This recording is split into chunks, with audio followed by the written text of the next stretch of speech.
Assalamualaikum warahmatullahi wabarakatuh. Perkenalkan, nama saya Muhammad Yunus dari kelas pendidikan fisika B, yaitu untuk menjelaskan materi seremonial formal sekolah, kurikuler, kokurikuler, dan ekstrakurikuler dan best practice sekolah. Ya, yang pertama, seremonial formal di sekolah. Biasanya kita kenal dalam hari-hari besar nasional adalah bentuk upacara-upacara yang berhubungan dengan negara seperti penghormatan bendera Sang Saka, renungan, dan mengenang para pejuang yang telah mendahului kita. Ya, pelaksanaan kegiatan upacara bendera setiap hari Senin di setiap lembaga pendidikan terutama sekolah dilaksanakan upacara bendera sebelum kegiatan belajar mengajar dimulai, dan hal itu menjadi kewajiban setiap sekolah yang harus dilakukan. Ya, beberapa contoh seremonial formal sekolah itu rapat guru. Rapat guru atau di sekolah dilaksanakan minimal 2 kali dalam setahun, yaitu rapat awal tahun pembelajaran dan rapat akhir tahun pembelajaran sekolah yang berkualitas sehingga mengadakan rapat guru sesuai dengan situasi dan kondisi. Macam-macam rapat guru, rapat penerimaan peserta didik baru, rapat awal tahun, rapat akhir tahun, dan rapat lain sebagainya. Kedua, kegiatan kurikuler. Kegiatan kurikuler adalah kegiatan yang dilaksanakan oleh sekolah bagi para siswa-siswinya. Ada 2 jenis kegiatan kurikuler, yaitu kegiatan intrakurikuler dan ekstrakurikuler. Kegiatan kurikuler adalah bagian integral dari sekolah dengan tujuan utama tentunya mendidik siswa sesuai dengan kebutuhan dan perkembangan zaman. Kurikuler adalah rencana atau sebuah acuan yang mendasar dalam proses pembelajaran yang sangat berguna tentunya bagi guru dan peserta didik guna mencapai tujuan pembelajaran yang diharapkan. Untuk mewujudkan tujuan itu dapat tercapai, diperlukan alat bantu guna menunjang tercapainya tujuan pembelajaran tersebut. Alat bantu itu adalah kurikuler. Dengan kurikuler kita dapat melaksanakan kegiatan yang tentunya bermanfaat untuk menunjang kegiatan pembelajaran di sekolah.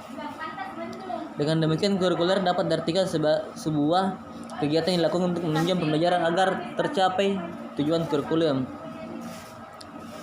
Ketiga, kegiatan kokurikuler. Kegiatan kokurikuler merupakan kegiatan yang dimaksudkan untuk lebih memperdalam dan menghayati materi pelajaran yang telah dipelajari dalam kegiatan intrakurikuler dalam kelas. Kegiatan ini dapat dilakukan secara individu maupun kelompok. Hal ini perlu diperhatikan ialah menghindari terjadinya pengulangan ketumpat tindihan antara mata pelajaran yang satu dengan mata pelajaran yang lainnya. Selain itu juga perlu dijaga agar para siswa tidak overdosis karena semua guru memberi tugas dalam waktu yang bersamaan. Oleh karena itu, koordinasi dan kerjasama antar guru merupakan hal yang perlu dilakukan. Kegiatan kurikuler adalah kegiatan yang sangat erat sekali dan menunjang serta membantu kegiatan intrakurikuler. Biasanya dilaksanakan di luar jadwal intrakurikuler dengan maksud agar siswa lebih memahami dan memperdalam materi yang ada di intrakurikuler. Biasanya kegiatan ini berupa penugasan atau pekerjaan rumah. Ya, selanjutnya hal-hal yang harus diperhatikan guru dalam merancang dan melaksanakan kegiatan kokurikuler. Yang pertama, kegiatan kokurikuler merupakan kegiatan yang berkaitan langsung dengan tujuan. Kegiatan kurikuler yang bertujuan untuk memberikan kesempatan kepada siswa dalam mendalami materi pelajaran. Kedua, tidak menimbulkan beban berlebihan kepada siswa. Ketiga, tidak menimbulkan beban biaya kepada siswa yang dapat membebankan siswa dan orang tua. Keempat, penanganan kegiatan kurikuler dilakukan sistem administrasi yang teratur, pemantauan, dan penilaian. Keempat, kegiatan ekstrakurikuler. Kegiatan ekstrakurikuler adalah kegiatan yang dilaksanakan di luar jam pelajaran biasa, di luar intrakurikuler, dan kebanyakan materinya pun di luar materi intrakurikuler yang berfungsi utamanya untuk menyalurkan atau mengembangkan kemampuan siswa sesuai dengan minat dan bakatnya, memperluas pengetahuan, belajar, bersosialisasi, menambah keterampilan, mengisi waktu luang, dan lain sebagainya. Biasa dilakukan di sekolah ataupun kadang-kadang biasa di luar sekolah. Kegiatan ekstrakurikuler adalah kegiatan yang dilakukan di luar kegiatan kurikuler. Kegiatan ekstrakurikuler seperti pramuka, parlemen remaja, seni, dan lain-lain sebagainya.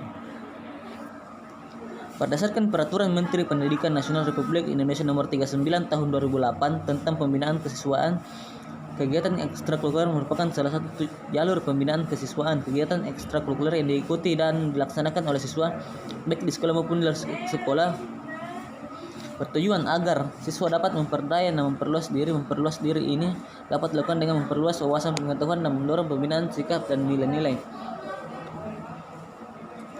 Program ekstrakurikuler merupakan bagian internal dari proses yang menekankan pada pemenuhan kebutuhan anak didik. kegiatan interkultural untuk menyalurkan bakat atau mendorong perkembangan potensi anak didik mencapai taraf maksimum. Inti dari kegiatan ekstrakurikuler adalah mengembangkan kepribadian peserta didik. Oleh karena itu, kepribadian dewasa dapat menjadi tujuan utama dalam kegiatan ekstrakurikuler. Untuk menjalankan kegiatan ekstrakurikuler dibutuhkan proses atau tahapan belajar agar kegiatan dapat berjalan dengan baik. Tujuan ekstrakurikuler yang pertama, menyediakan lingkungan yang memungkinkan siswa untuk mengembangkan potensi, bakat, dan kemampuan sesuai dengan kebutuhan pribadinya maupun kebutuhan masyarakat. Kedua, memandu dan memupuk potensi-potensi siswa secara utuh. Pengembangan aspek afektif dan psikomotorik untuk menyeimbangkan aspek kognitif siswa.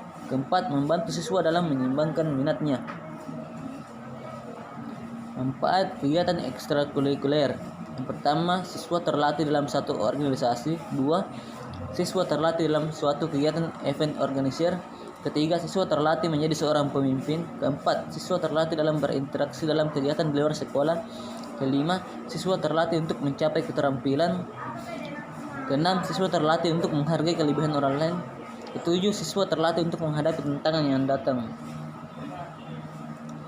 Praktik-praktik pembiasaan di sekolah. Pembiasaan adalah sesuatu yang dilakukan berulang-ulang dan terus-menerus yang akhirnya menjadi sebuah kebiasaan.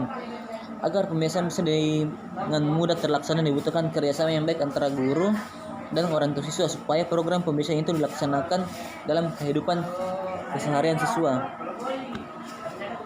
Kegiatan pembiasaan di sekolah yaitu satu, kegiatan rutin. Kegiatan rutin adalah kegiatan yang dilakukan secara reguler dan terus-menerus di sekolah.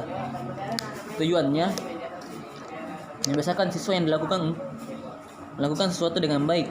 Kegiatan pembiasaan termasuk kegiatan rutin adalah sebagai berikut. Berdoa sebelum memulai kegiatan-kegiatan ini bertujuan untuk membiasakan peserta didik berdoa sebelum memulai segala aktivitas. Hormat bendera merah putih. Kegiatan ini bertujuan untuk menanamkan jiwa nasionalisme dan bangga sebagai bangsa dan pada peserta didik. Berdoa di akhir pelajaran.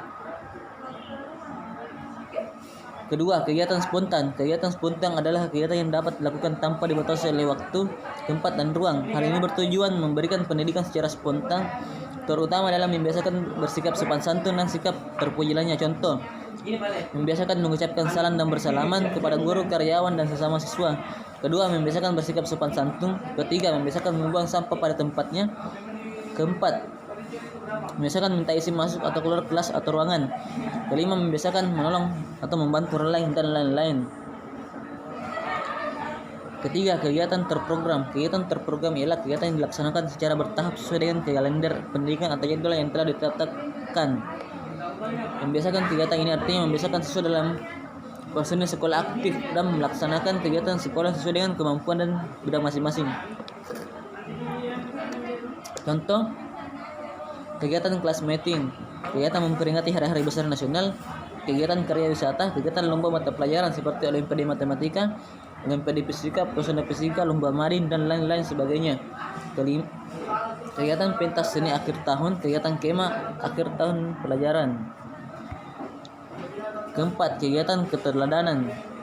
Kegiatan keteladanan yaitu kegiatan dalam bentuk perilaku sehari-hari yang dapat dijadikan contoh atau idola. Contoh, membiasakan berpakaian rapi, membiasakan datang tepat waktu, membiasakan berbahasa dengan baik, membiasakan rajin membaca, membiasakan bersikap ramah. Kebiasaan-kebiasaan yang memiliki nilai positif bagi sekolah maupun siswa sendiri. Yang pertama, saling menghormati antar siswa dan guru. Kebiasaan ini didukung oleh program 4S, salam, senyum, sapa, dan sopan. Kedua, bertanggung jawab dan bekerja keras menjaga kebersihan di lingkungan belajar adalah kebiasaan selanjutnya yang perlu ditanamkan pada peserta didik. Ketiga, taat pada peraturan sekolah juga turut mendukung tumbuhnya kebiasaan positif siswa. Keempat, hormat kepada semua orang. Kelima, menjaga nama baik sekolah. Keenam, menjaga nama baik ortu dan diri sendiri. Saling menghargai dan mengerjakan tugas yang dilakukan sekolah. Ya, itulah mungkin yang hasil yang saya dapat sampaikan.